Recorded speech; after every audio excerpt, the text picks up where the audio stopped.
How's it going, guys and gals? My name is Sergeant Beckett, and welcome back to another Sergeant Beckett Reviews. I am, as per usual, once again joined by the magnificent Jed Rhodes. Hello, Jed. Excuse the breach of protocol. I happen to be eating my dinner while we Yes. record this. But you know what? Hello, eating my dinner. You are either getting weird ASMR or like the weirdest fucking sound you are ever gonna hear. And Don't I am worry, so mate. I snack on sorry. videos all the time. Ah. Nothing new. Before we get into today's video, first off, I just want to apologize to you mainly, and apologies for the constant changing of dates. Because the last few weeks have been kind of mental for me. I mean, it's almost like there's this thing called having a real life that we all have. Yeah. Weird that. So, for a bit of context for you guys, I don't know if I mentioned it on video, but I'd had a plan, which I shall revisit at a later date, which was to basically get an outside member of somewhere on just like a third person to add into the discussion and everything else and have a different perspective on that. And basically, we had one person. Unfortunately, they live in America, and unfortunately, any time but before ideally 8 isn't good for Jed for these sort of calls. So which would be a ridiculous time for most Americans who want to record with us, which is unfortunate. Because I mean, well, it would have been fun. It would have been as I said, a weekend. That's why I picked a weekend, because for our evenings, usually they're sort of midday, late afternoon sort of thing.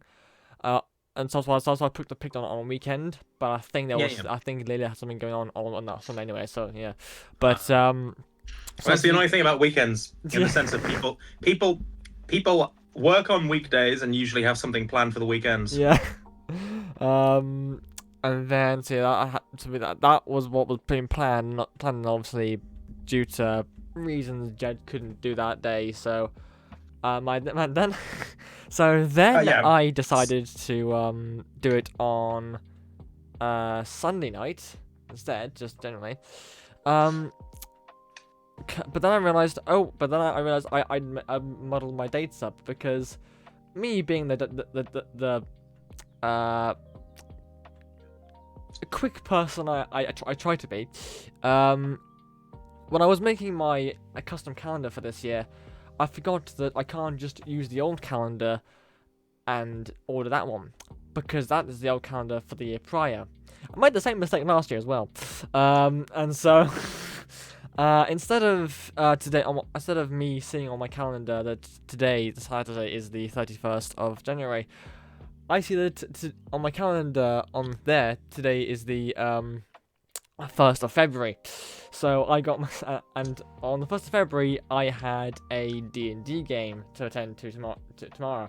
So ooh, what do you play?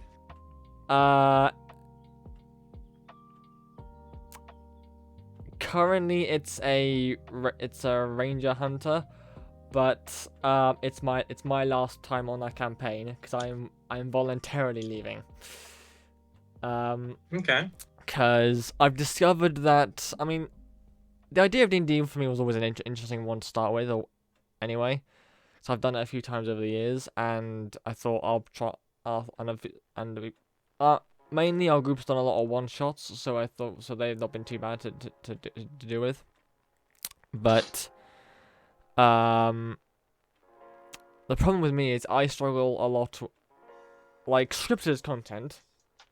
Yeah. I can do pretty well, but I struggle a lot with improvisation stuff, and so that often leaves me not saying a lot during sessions, and so obviously that'll be about what 4 or 5 hours worth of me pretty much just sitting there doing the occasional skill roll and then combat stuff. So I thought over and decided I think it'd be best for me to step away from doing any long form based stuff, and so tomorrow is the last one I remember doing, and I've got a whole piece written out to do my farewell to the group and everything else. Fair enough. But yeah, but it's been a crazy couple of evenings for me the last few days, because yesterday I went to see Markiplier's Iron Lung. I was gonna ask, how was it? I want to go see it. So, it's it's a really hard one for me to review, other than saying it was a pretty decent film, because the only reason I was going into it was Markiplier. Like, I wasn't familiar with the game of Iron Lung.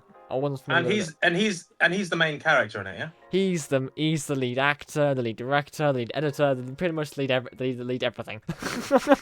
But so I pretty much was purely going because it was Markiplier, not because of because I didn't know the game or lore or anything else. It wasn't even my I definitely could tell it wasn't my genre going into it. By the end of the film, I was like, this is definitely not something I would normally watch.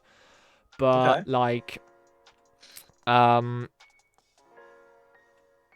it was a purely nothing. I mean, nothing stood out to me that seemed to be out of place or anything. It seemed to be very for a independent distributed film such as this, bloody brilliant and really well put together. And I will actually say one thing, because as something that Mark often harked on, well, not harked on about, but mentioned a lot, that now makes a lot of sense. Markiplier, he did it in a few videos, but he's also mentioned it on his podcast, Distractable, that he often that he talked about a lot about how much fake blood was used. Mm-hmm. Do you know how much? Have you heard about how much fake blood has been used in this film, Jed? I do not know the figures. I do know that I believe it was so much fake blood that it basically used up all the fake blood that currently existed in America at the time. That I'm not too sure of, but I know it's broken the world record. Mm-hmm. Because the world record previous holder was in 2013 with Evil Dead. That was 50,000 gallons. Okay. This one was 80,000 gallons, about 300k liters. And my friend Jan did a quick calculation last night. That equates to about almost 9 shipping containers worth.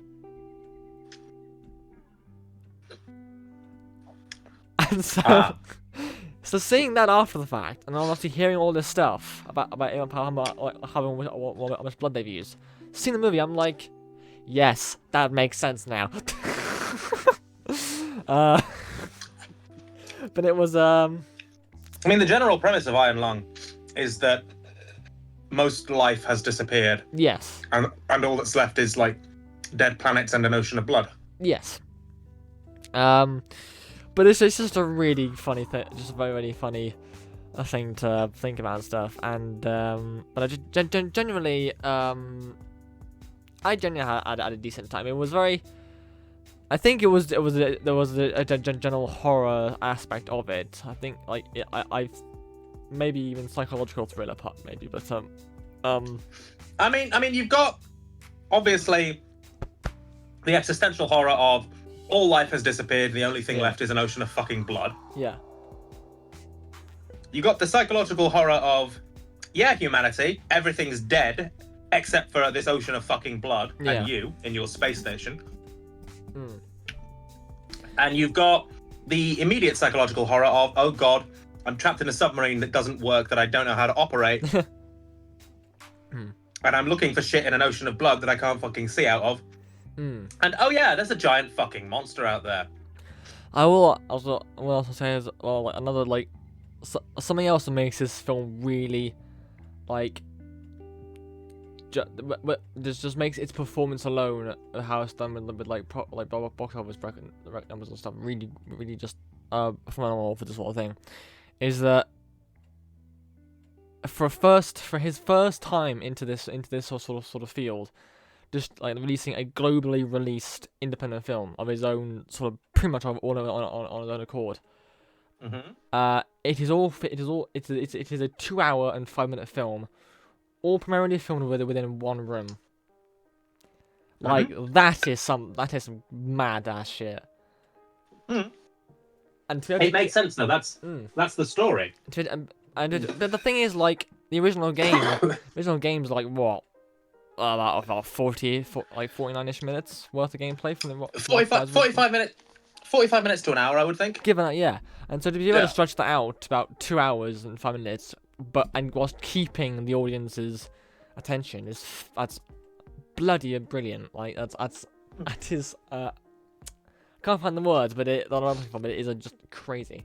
Oh, it is an impressive achievement. It is not to be Oh, sniffed yeah. at all. So yeah, no, I want to go see it because I've been watching Markiplier stuff for what 13 years. I'm old. Everybody. I don't even know how long I've been watching it, before, to be honest. But no, yeah, so that was. But other than that, how are you, Jet? Ugh. Well, let's see. Work is work. Yep. Let's see. Work is work. I have been playing a ridiculous amount of Star Trek Armada when I have the time to. Ah, yeah. So I don't know if you know this. There's a PC games distributor called GOG, which I think stands for Great Old Games, Okay. which basically make it their business to sell Yeah. older games Yeah. DRM free. Oh, okay. So you don't need to do any of the digital rights management shit, like always have the internet on to play them. Oh, okay. So they relatively recently got games like Star Trek Elite Force, Star Trek Armada, Star Trek Armada 2, Star Trek Away Team, all the good classics really. They got those in their back catalogue, and so I bought Elite Force a little while ago because I like Elite Force and I like having Elite Force. Yeah. And I like genuinely Elite Force is one of my favorite games of all time. I'd heartily recommend it. But I decided to try out Star Trek Armada because I like real-time strategy games. Like, I've got a lot of time for them. And I like spaceships. Yes. And I like space battles. Yes. And it's just a very surreal game to play. Because on the one hand, yeah, the graphics hold up pretty well considering it was an early 2000s, like, license game. Yeah. Also, how best to phrase this? It's got some really good voice acting. It's got some really good story stuff going on.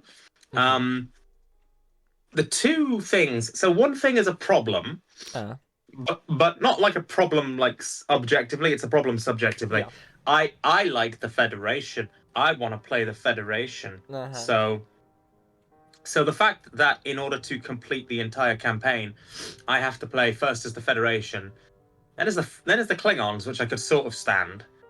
Then as the fucking Romulans, and now I'm playing as the fucking Borg. Like the last campaign before the secret fifth campaign. That's not really a secret fifth campaign at all because everyone knows about it now. Is the Borg campaign where I have to go around assimilating people, and I'm like,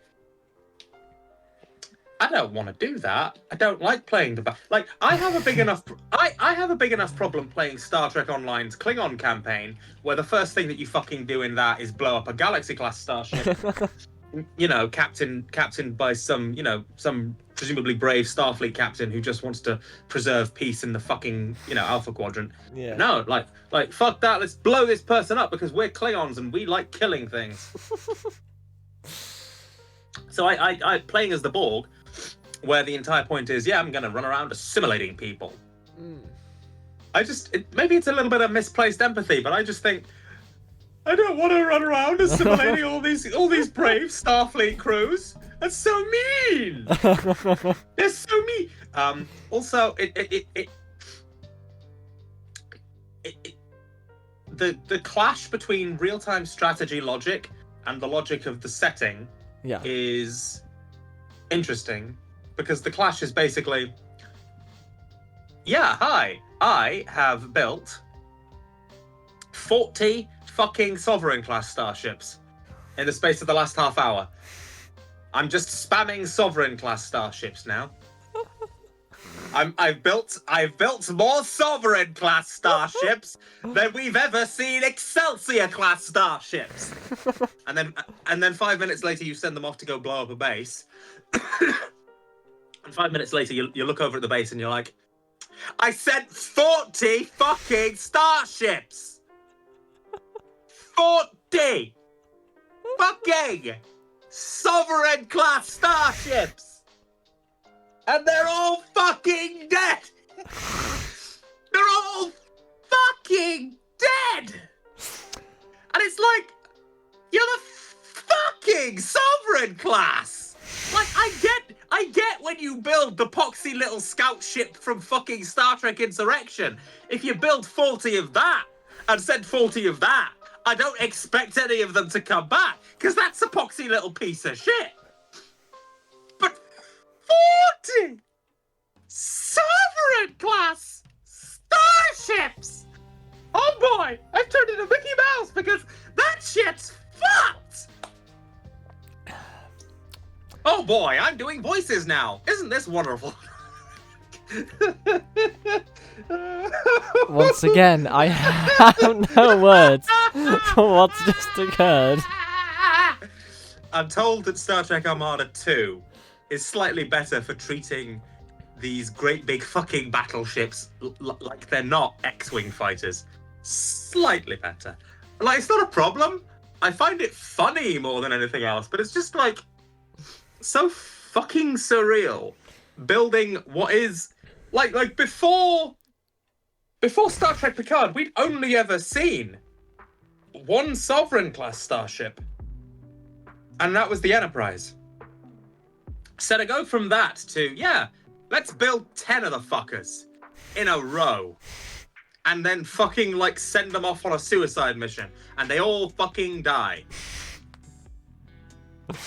And that's like leaving aside some of the crazy shit that some of these spaceships can do. Like the Borg are fine. The Borg just have assimilate beam. Better assimilate beam. Alright. Fine, that makes sense, I guess. The fucking Nebula class can clone starships. You fucking do research, and the Nebula class just shoots a little bolt of light, and it clones a starship. You have fucking one starship. I'm using a Galaxy class because it's the only one I find, right? You have one starship, and then it's like 2 starships. It's like, oh, okay. I didn't realize that you could just fucking Star Trek Voyager divergence field the fuck out of that.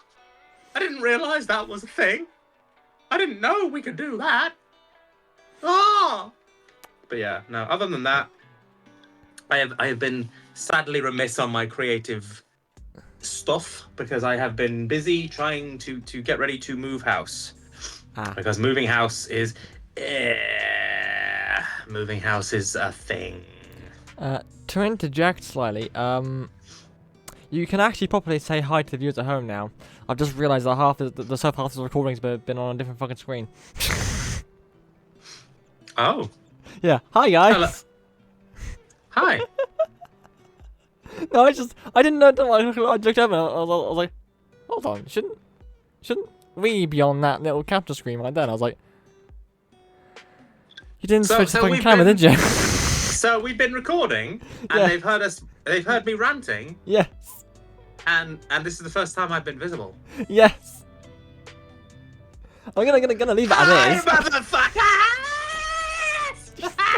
I'm gonna leave it as is. But yeah. It's fine. It's fine. We'll just like get a little picture of us and just animate the little picture of us going. Do you think I've got the time and effort for that shit? Jesus Christ, you overestimated my talent, sir. But I was gonna actually ask, on the topic of strategy games, because have you heard of the upcoming Voyager game? I have. I'm interested. I want to play it. I'm intrigued. I'm not good at strategy games, but I am intrigued to see what it exactly is like. See, there's parts of it that look like they'll be really interesting, like story divergence, like things going on. Yeah. So that's interesting. But there's part of me that worries, oh, a lot of this looks a lot like a mobile game. So I'm a bit like, Okay. like the whole like building bits of the ship in the hollow frame of the ship. It reminds me a bit of fucking. No, it reminds me a bit of fucking Star Trek Trexels or whatever the fuck it was Oh, called. okay. And it's like, Trexels. I mean, the only. Come to think of it, as you've mentioned something as well. Come to think about it, I think the oldest Trek game I've ever played might be Legacy. Oh, Not the older Legacy. And that was on my old Xbox 360. Oh, I love Legacy. But one thing I've been getting into a lot recently, and it's actually sort of a causation of from you, STO. I dropped that game for months because I just couldn't get into it, and now sort of, because you've asked for scenes to demo record, and so I've sort of dumped. I've sort of gone a little bit back into it now. They're actually getting a new management back. They are. No, they're getting an old manager back. Well, technically. yeah, the new slash. Yeah, I know that man. Shut up. But yeah. I know it's interesting. It's interesting. I am. Oh, shall I tell you like a secret pipe dream of mine? Okay. I would love for Star Trek Venture and like the rest of the timeline. Yeah. To get so big. Yeah. And so like well regarded in fan circles. Yeah. That the guys from STO notice because we're basically making STO fan films and fan audios, Yeah. and they go, "Hey, can we put like a cameo version of your ship in like a place somewhere in the STO galaxy?" And I'll be like, "Yes, you may." And then I'll run off into a corner and go, "Squeak!" That would like if for some magic reason any STO people happen to watch this stuff, first off, hi. Secondly, I love Star Trek Online. Please let me be in it. Oh god. No, no, it would be amazing to like properly, because I love Star Trek Online's version of the 25th century so much more than Picard's. You know. I mean, not that we have much of it to go off. Yeah. I mean, the thing is, there are people who think that they're incompatible, and I'm just like, no, they're not incompatible. You can make them work. Like, you'd have to rejig a bit of Star Trek Online's internal lore, which is absolutely doable. Like, I could rejig a lot of the internal lore relatively straightforwardly. You did. Like, I mean, I did. Yeah. I did. Like, I did those things on Twitter, like before Twitter went to complete shit. Oh no, and isn't that a fucking joke? Like, hello Twitter, allowing people to fucking undress anyone they like, you know, with Grok. And then Elon's first reaction was, "Oh yeah, no, don't worry, we'll put it behind a paywall." Oh, like that's gonna make it any better, Elmo, you fucking prick! Elmo, I don't know, Matt. No. Fair enough. No, sorry, just. That's fair enough. I'm a very political being. That's fair enough. I do apologize. Okie dokie. So, should we talk about Star Trek now? I mean, we have been. Okay. Should we talk about the Star Trek episode that just came out now? You know, sure, yeah. Like the thing that we came here to review. This is the shortest review I've ever produced. Like, it doesn't even reach the bottom of the page. Shoot. So the first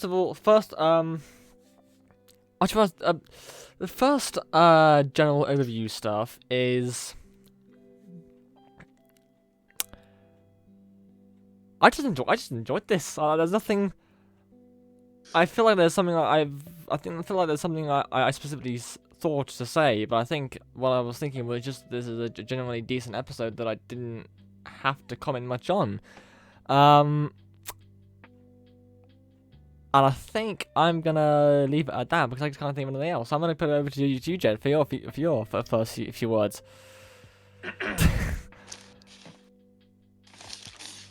I should do want to say one other thing. Also, from these videos I do, guys, as I keep mentioning it, I often base Jed's reaction not only off what I see in the episode, but what I also watch of Trek culture. But because of all the shit I've had over the last few days, I've not had the time to watch Trek culture shit. So I'm going off my. So you can't. You I can't look at them. I You can't think look I at know them. how it. Well, I've got an idea what I think how you respond, but I don't have anything else to back it up with this time. So Okay. go ahead with this. You'll have to tell me if I am responding how you Okay. predicted. Okay. I really, really, really, really, really liked it. Yep. So okay, so like let me be clear. There's some parts of it that are still like oh god, teen high school bullshit stuff. Fine. And I wasn't fond of the crying Klingon because they don't have tear ducts. Okay. Klingons don't have tear ducts. But then again, Klingons used to have pink Okay. blood, so what the fuck do I know about the fucking Klingons anymore? You know? Okay. All right. You know, I mean, to be fair, like at any given moment in Star Trek's history, Klingons either look like John Colicos in fucking that's not his name. It might have been his name.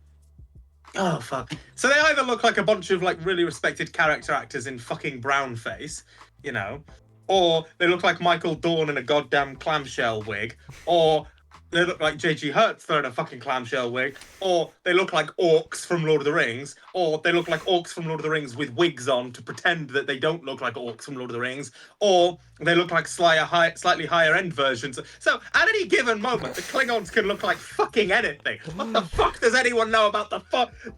I'm sorry, you could fucking find, right, a fucking Kermit the Frog, paint little angry V's on his forehead, and that could be a Klingon for an episode of Star Trek. And it would be just about the fucking... So I don't fucking know with the Klingons' biology and all that, ladies and gentlemen, and those of distinguished other genders, because I saw a Klingon cry tears when Klingons are not supposed to have tear ducts.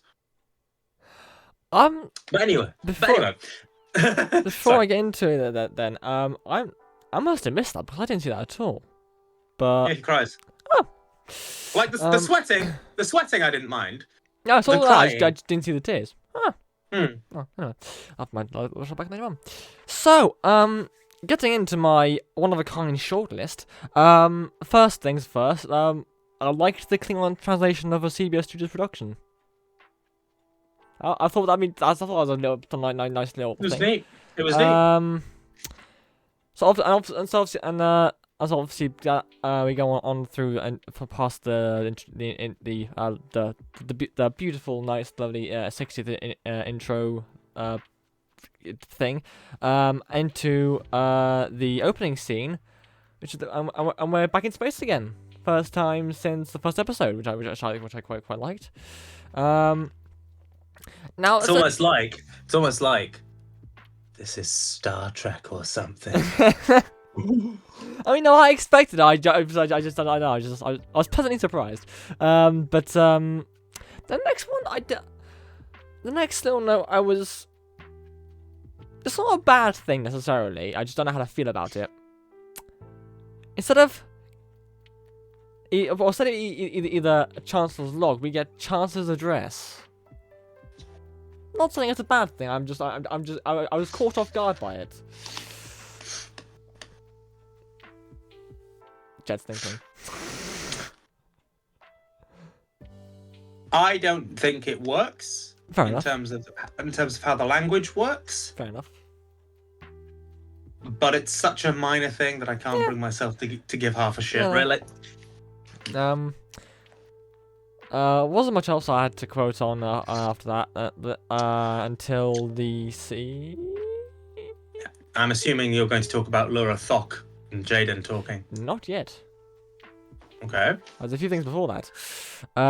Because obviously, it's basically the scene after we get Ake's opening scene, which is obviously the scene with the Doctor addressing the cadets, and I can't remember who the original guy was, but I quite liked how he was quoting the same thing that Picard once quoted Aaron Satie. I think that's one. Yeah, with the first thought the chain is.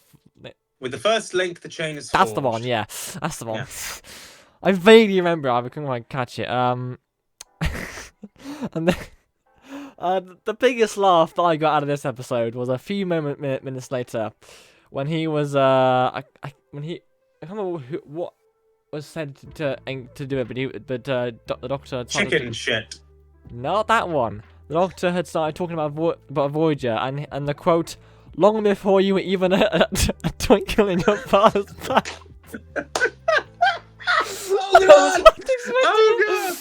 No, it's just EMH has zero chill. Like, out of all the words, it was the word twinkle.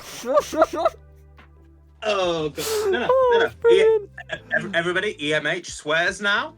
EMH has zero chill. Yeah. And you know what? There's a lot of people. There's a lot of people who are like, "Oh, why is he doing that? Why are they making him do that?" And I'm just like, because, right? And this is important. Yeah. It's fucking hilarious. Oh. To be honest, for that entire opening scene with him explaining what they were going to be doing that day, the doctor was just a gem. Which is brilliant. I just loved him in that scene. And then a Diam, because based on things that were said later of the video, I'm not too sure if they were real or if he was just that good at like reciting things. But Diam may be dropping facts. Yeah, no, I hated that. I was too surprised to have a feeling about it. I despise that. Okay. I like that. Okay. It doesn't ruin the episode by a long shot because it's a fairly minor. It's a minor thing in what is effectively a Jaden episode, you know. But okay, how best to phrase this? I don't like it with Rey in Star Wars any more than I like it with Caleb Meir now. This whole, they're an outlaw on the run, but they also like know everything because they've had to survive. And it's like, no, all right? Him knowing how to fucking hotwire a spaceship or punch a dude or fight a dude or kill a dude or shoot a gun or fix a gun. Those are skills which I would expect anyone to know, all right? Somehow, I don't think that like juvenile offenders go into the criminal justice system and come out having memorized the entire fucking penal code, you know, of whatever prison they've been thrown into. Like, I don't think that happens. Okay. All right? And the problem is, fine. So he's a bit shit at following rules, but other than that, what is he actually bad at? Okay. What is Caleb Meir actually bad at? Okay, fair enough. Because like, I'm not interested in him being a character who's like super smart, but you know, he's a diamond in the rough. He's got a heart of gold, and you know, like the more he carries on, the more. And it's the same problem I kind of had with Michael Burnham, in a way, which was, you know, and there are people who are going to be like. There are people who have a problem with characters like Caleb or Michael Burnham because of their ethnicity. So I feel the need to clarify. I don't give a shit about their ethnicity. I think more power to us having representations of that ethnicity. I have a problem with these characters being super fucking hyper competent instead of being specialists at particular things, right? So it's worse in a way with Caleb because Michael Burnham, right, was raised on Vulcan. Michael Burnham, you could get being hyper competent in multiple fields because this is fucking Spock's sister, all right? Leaving aside whatever you think about that, Michael Burnham was a fucking raised on Vulcan person. You're going to be hyper competent in like 5 different sciences before breakfast just because that's how Vulcans are. Caleb has no excuse for, like, fine, he's great at physical things. Fine, he's great at shooting things and fighting things and maybe rejigging things and hotwiring things. Of course, that makes perfect sense. Why the fuck does he know all these regulations? Why the fuck would he? Like, it makes no... Like, I know that the episode takes the time to explain it, but it's so... You could have had any other character fill the role of being a bit of a jerk and a know-it-all at that moment, and it would have made more sense. Like Genesis would have been great in that position, you know? Of course the fucking Admiral's daughter would fucking know all of this shit. But Caleb, really? Nah. So Take it back now, yo. yeah. So one hop this time. Damn it! I could not do it. That was like my body would not let me not continue that. Crisscross. Crisscross. That's a bit harder to do. I can't do that here. Try, goddamn you. Okay. Joking aside. But Joking aside. yeah, it's fine. So I don't know. I'll admit it. I admit it. So I get a little bit actually connecting back to that a bit just now though. But so with my way of watching things, I don't always retain information as it like comes up in later series or episodes. So the reason why I've put in the word potentially in this little section, but obviously after the discussion where they find out that that Klingon vessel has an accident or something in a nearby nebula. Mm-hmm. I got the impression from what I was hearing, I was like, oh, Klingons potentially dying out. Because from what I was understanding, these were like one of the last few remaining like Klingons who like were from a like sanctuary of some kind. So that was an interesting thought. Nothing that I thought. I mean, okay, for me personally, nothing that I was like, oh, another Klingons, oh god. But I was just like, I was more intrigued than I was worried about any potential canon breakage or whatever.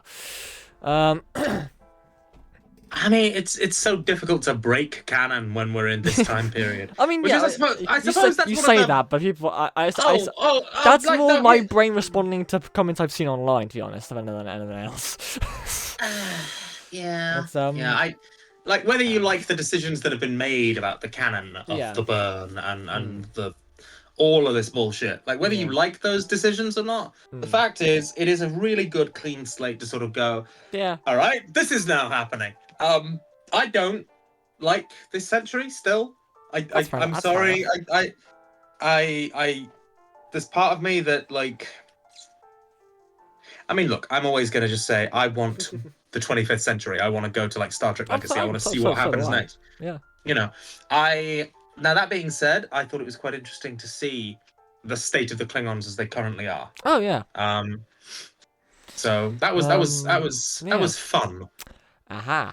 So this next one another little interesting one because so obviously people have expressed their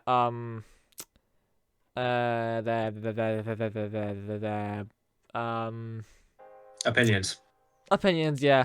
No, but mostly their it's not the right word, but unimpressedness with the title sequence. Okay. And I've said a couple of times that the more I've heard it, the more I've heard like elements from it, like elements from like past themes, and it's gotten under my skin so much that I actually added it to my music library, and now because it's in there, I've heard it quite a lot more, and now I've heard it actually quite a few times. I'm actually picking up on a lot more than just elements. I'm hearing like, admittedly they're very very subtle, I think, but I have been picking up on very extremely interwoven, like those typical first three notes you hear of the classic Star Trek theme. I've been hearing them in the classic Star Trek elemental style, but they are very extremely interwoven with the rest of the motif, and it's just a thing. And I've just been like hearing, and I've just been listening to it and going, oh no, I'm definitely. I'm hearing those they may be a bit scattered, admittedly, but I'm hearing those notes. I'm hearing there is something that I'm hearing here, and it is pinging something quite loudly now in my head. But that's just me personally. So, but that's just something that I'm a weirdo, and I apparently seem to be one of the only people that really like this sort of track now, and I have been listening to it non-stop. But that's that one. Then after that we have obviously the flashback scene with Jaden's family. One of the flashback scenes, and at first off, Jaden's father, the bald guy, Drakol, his voice started to get very, very similar. I was like, I've heard this guy before. Where have I heard him from? And I have a question to you now, Jed. Have you ever seen or heard of the? Well, should probably be seen more accurately, The Expanse. I've heard of it. I've not seen it. You know, okay, then never mind. Then, but certainly we probably won't know then. But I was like, that voice sounds familiar. So I googled the actor, and the guy who plays Jaden's father in this is the same guy who played an admiral of the UN in The Expanse called Admiral Salva. Nice. It was a very particular sort of gravelly voice. I was like, because it stood out. It's quite one that stands out in the Expanse series. I'm like, I recognize that voice. I fucking knew it was him. And then after that, this is where it gets weird for me, because most episodes I've been able to sort of most episodes I've been able to sort of pick out certain things I've noticed about certain things and everything else. But for the second majority of the second and third act of this episode, I had nothing, because as I've said here, so I'll read what I put down first, which was so I got pulled in by the next few scenes so much that I had nothing to say about them. The scene with Jaden's family seems pretty solid enough. Nothing like particularly either like funny or interesting popped out, or nothing bad happened that I could see. And the same happened. Same with the with the following class scene in when they're discussing what topic they would use for for that debate.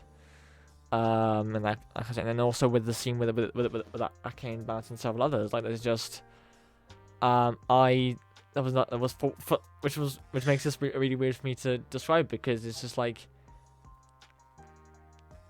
from my perspective, they seem to be just pretty decent, solidly written and done scenes that I literally couldn't do anything other than just enjoy it and not pull anything from it.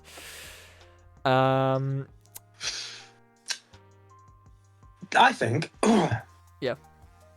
So broadly speaking, what you have with this episode, for like a good chunk of it, is solid, like, core framing element, which is like this debate thing. Yeah.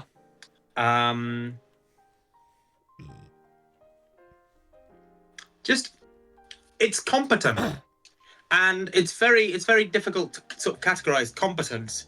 It comes together. The characters fit. Yeah. How they've been previously. Yeah.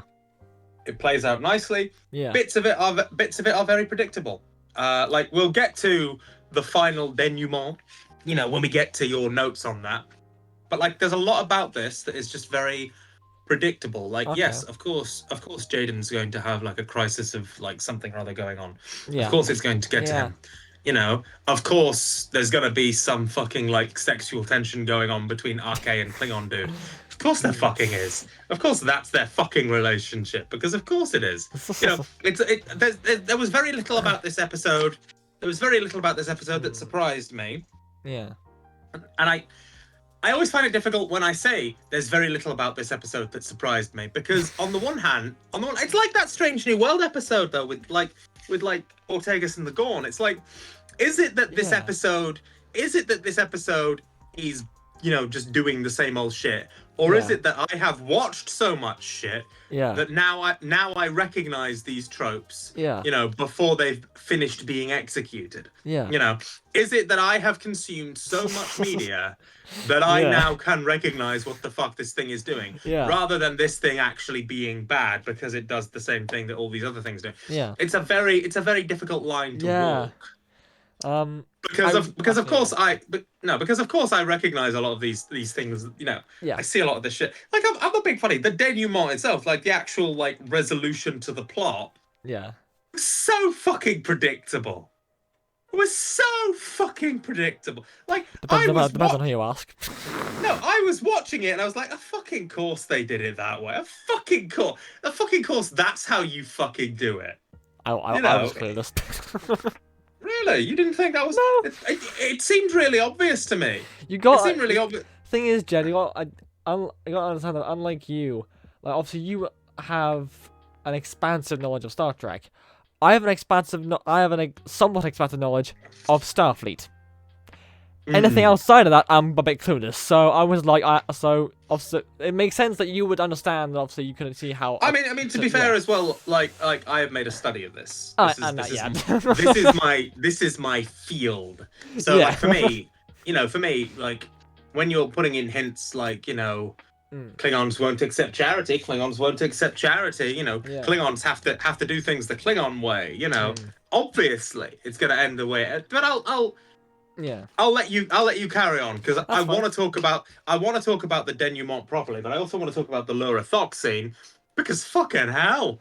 I didn't so before I got there's one before that I will touch on. I don't have any quotes on it, but I remember it well, and I just I was finding I don't know whether it was humorous or just, and or the interaction was just doing something for me, but I was finding it interesting, a little maybe potentially funny or just interesting of halfway through obviously the debate class, Ake coming in having just been a little drunk from the incident with that Klingon Chancellor, and Laura just sort of already knowing what was going on and stuff. And I found that kind of either interesting or funny. I can't quite do it, but I will.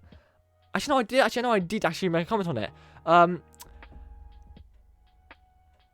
I enjoyed the it's obviously so far we have seen all we've had to go by on Laura is this rather, so it's just really standoutish, brash, sort of like just speaks her mind and very down to. Oh no, that's fine. Point. Sorry, you were so still. I thought the camera froze. I have mastered the art of moving so slowly. You pull the drags on me. I was moving so slowly that I have become invisible. Pretty much, yeah. But no, so we had this sort of very outspoken, very loud version of Laura Thox so far, and now obviously we've had this a lot more. I mean, as she does say, partly as she does say it, that's a more calm and more maybe softer, but definitely like more mentorish side of Laura. And I quite liked it. I quite liked it. I'm gonna take a moment. Okay. To just point something out. Oh, okay. Beginning in. Freed Jem Hadar, motherfuckers. I didn't notice. Freed Jem Hadar, motherfuckers. I did note it down, but I definitely picked up on it. I fucking told you. I fucking said there'd a fucking explanation. Would you fuckers listen? No, it's woke. It's a woman, Jem Hadar. Where? Women scare me. Where? Fuck you! Fuck you! Fucking explanation! Fucking free That was fucking textbook great minimalist world building. In like 3 fucking words, you imply a whole fucking history. A whole fucking history that explains why this is now the way that it is. 3 fucking words! Bitch! Like, textbook minimalist explaining why this is the way it is now. Yeah. Textbook. Like, Russell T Davies did this beautifully, randomly. So there was the episode where the Master came back, The Sound of Drums. Yeah. Where the Master and the Doctor have a phone call in Doctor Who's revival. And obviously, for a classic Doctor Who fan, the last time we saw the Master, he was A, dead, and B, had no regenerations left. And now he's come back and suddenly he's A, alive, and B, has regenerations left. And how does Russell T Davies solve this problem? The Master says, the Time Lords resurrected me. 5 words. Fucking solved. Boom. All right? This, fucking freed Jem'Hadar.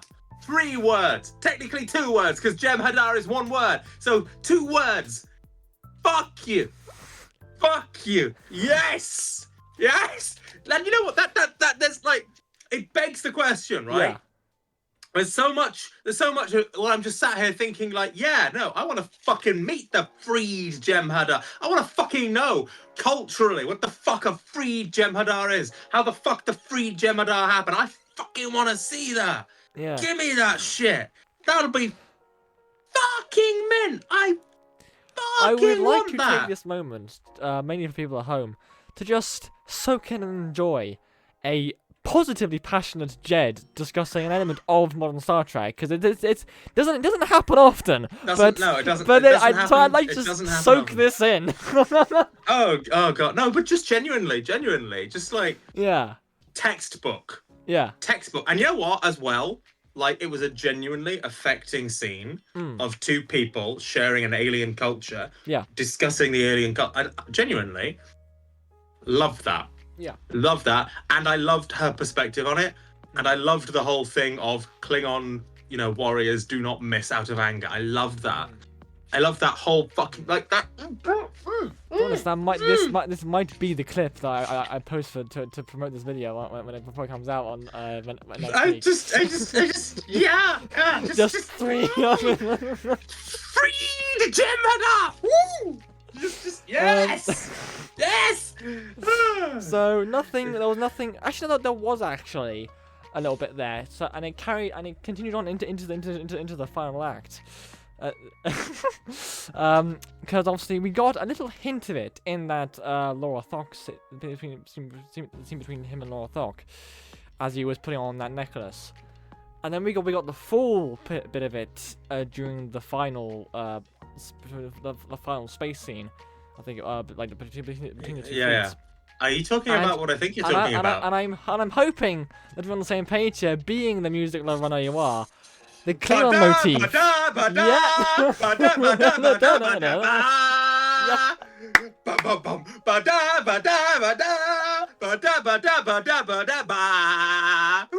Yeah. Okay. That is the clip that you fucking use. Just that. Just that. What did you say? I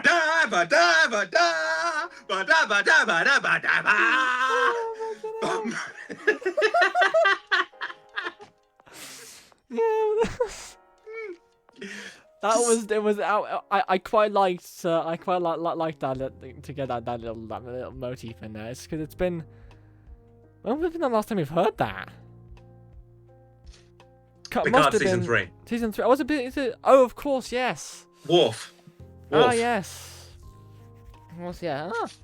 No, so that's interesting though, because so that theme, that motif, became Worf's motif because Jerry Goldsmith narrowed its focus from all of the Klingons in like the TOS movies.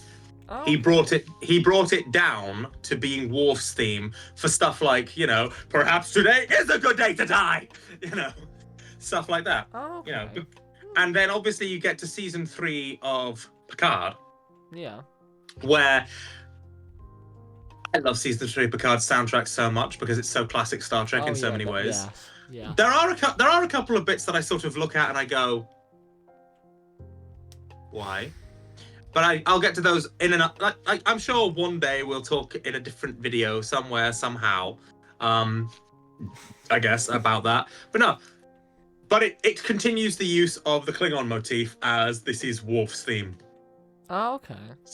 Yeah, because Worf shows up and it immediately goes like ba da ba da ba da ba da ba da ba da ba ba ba. Must not have called that then. I don't know. Must have been just been that long. Okay. Ba da ba da ba da. I'm sorry. That's fine. That's fine. You realize that at any given point now, in this video, there could just be something that triggers that reaction out of me. It could happen. It could happen any moment. It's inevitable. It's the neurodivergent urge to just come out with any random fucking song that gets stuck in your ba-da, ba-da, ba-da. Sorry. Isn't this also because I didn't have much after this one either. Isn't this also like the first time we're seeing Klingon ships in The this 32nd era? century? Yes. Well, of course it was, yeah. Although technically they're not all Klingon ships of the 32nd century. Well, yeah, no, yeah, I noticed they seem to be a lot more classic design, but I was just referring to... but okay, so it's the first time we've seen Klingons. I don't think that many of these are what you'd call Klingon ships of this era. There's some ones that are probably 25th century designs because they're from Star Trek Online. Yeah. So they are like those freighters. No, those are not actually from Star Trek Online originally. The design from Star Trek Online is based on one that Goldie Cat flew around in called the Gromal, I think. Oh.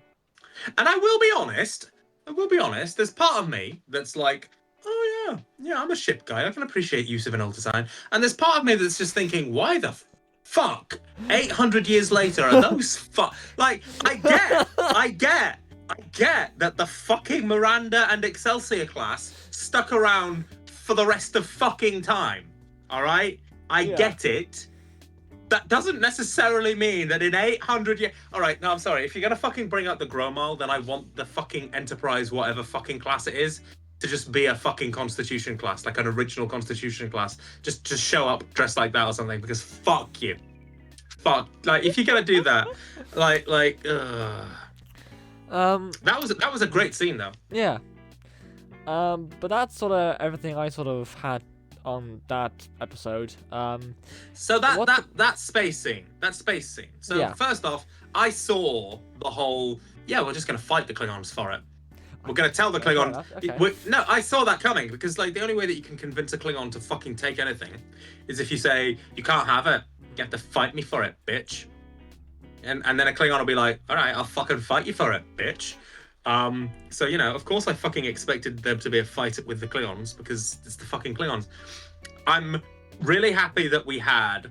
It was strange, because obviously we had Admiral Vance show up and be like, yeah, bitch, you can't have this planet. We're gonna fucking fight you. And then the ambassador's clearly getting into it, and he's just like, oh, you want to fight us? Oh, okay. I see how it is. You want to fight us for it? Fine, we can do this. And then I fucking love how the battle scene, at least when the ships are warping in, evokes the Battle of Binary Stars. I didn't get that. So think about it. It's almost like the mirror angle of it. Like you have the Battle of Binary Stars, Klingon fleet, Starfleet fleet, all whipping into position. It's the same principle. All the ships, all the Starfleet ships, just whip into position, and they're just sort of sat there like, yeah, we're ready. Oh, fair enough. Okay. I personally didn't pick up on that, but that's not surprising on from my part. But fair enough. Which is odd, because you've just started rewatching Discovery. Jed, I've told you this before. Like, there could be a detail in what in 2 episodes prior to something of something that I've seen, and I won't pick it up when it's referenced again in like 3 episodes later. My brain just does not work that way. And it's weird, because my brain will pick up other things from other things, and I'm just like, what? How? Why? I don't understand how my brain works when it comes to watching stuff.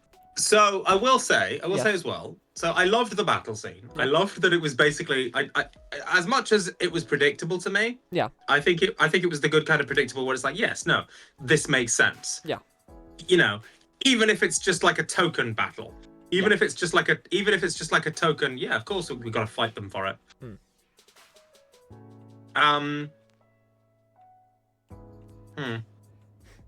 I think.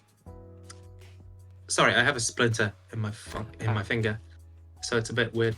I think the one thing I like as well, the one thing I really appreciate, is how Jaden's brother was very supportive. Yes. Of Yes. Because it would have been very easy in that position Yeah. to write that character, to write the entire family basically as being really against Jaden going into Starfleet. Yeah. That would have been very easy. Yeah. Yeah. And instead they sort of avoided that cliche and had the brother be like super supportive and be like, yeah, hey, no, you, Yeah. I get it, I get it, I get you. You want to be something different.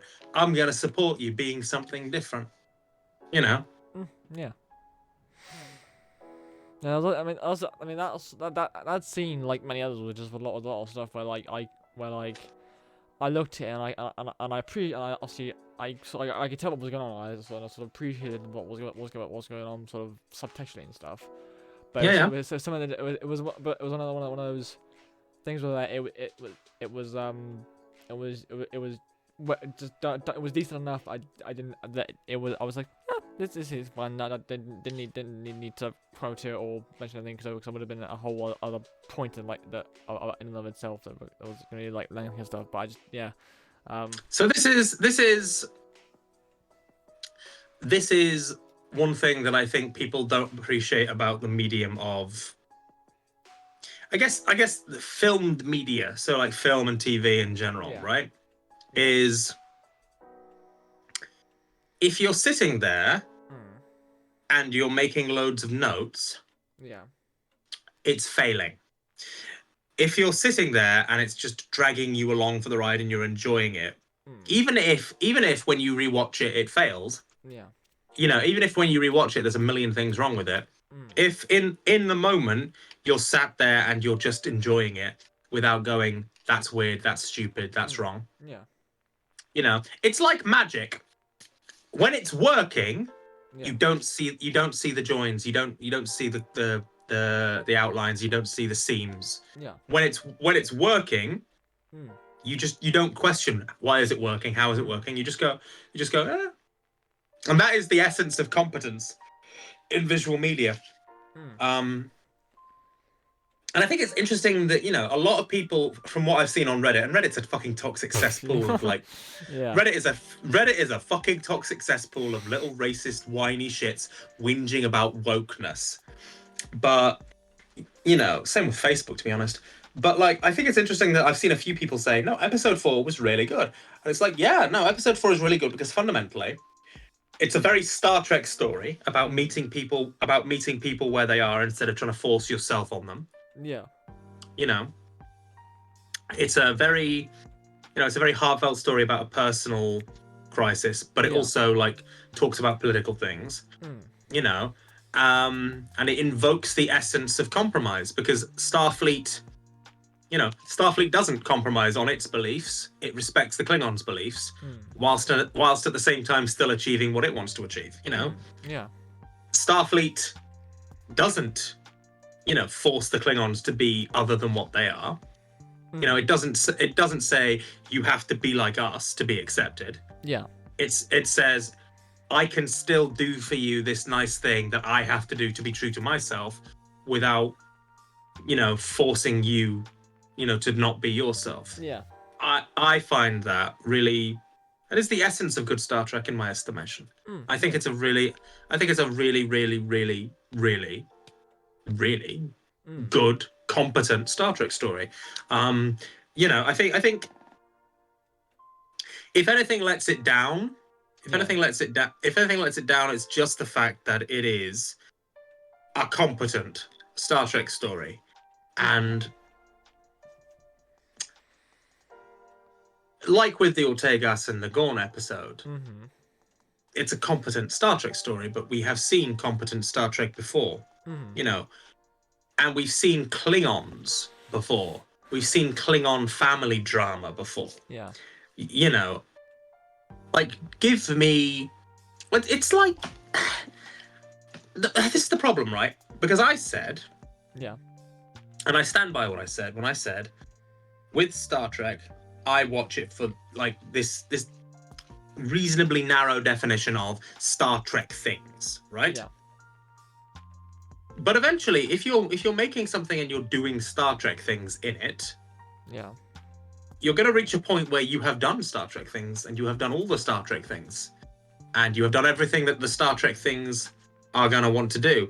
And so at that point, you have two choices: either stop doing Star Trek things, Yeah. which doesn't work for any franchise media, because at that point it's like, why are you slapping the name Star Trek on this thing that is nothing to do with Star Trek? It's like Star Trek Picard season 1. Why are you making a story about fucking AI rights that has nothing to do with how Star Trek does AI rights, and features Captain Picard not doing Captain Picard things, really? Why are you doing that instead of just making an original sci-fi? Answer: because Star Trek sells. Because you can guarantee a collection of angry little white boys with beards are going to watch it and whine about it being too woke. But they'll still watch it, so it'll still fucking hit your numbers for you. You either accept that you're going to have to make very un-Star Trek things, or things that don't fit the traditional mold of Star Trek, Yeah. or you're gonna have to accept that you have to try harder at telling existing Star Trek stories in a fun and engaging way. And I think now Lower Decks, the thing is, you can do brand new things. Lower Decks did a brand new thing, but Lower Decks did a brand new thing simply because Lower Decks was like, all right, fuck you, we're making a Rick and Morty show now.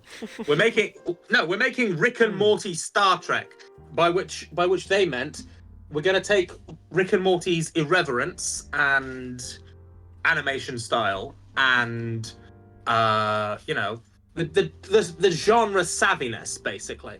Like, okay. Rick and Morty survives because Rick and Morty is genre savvy.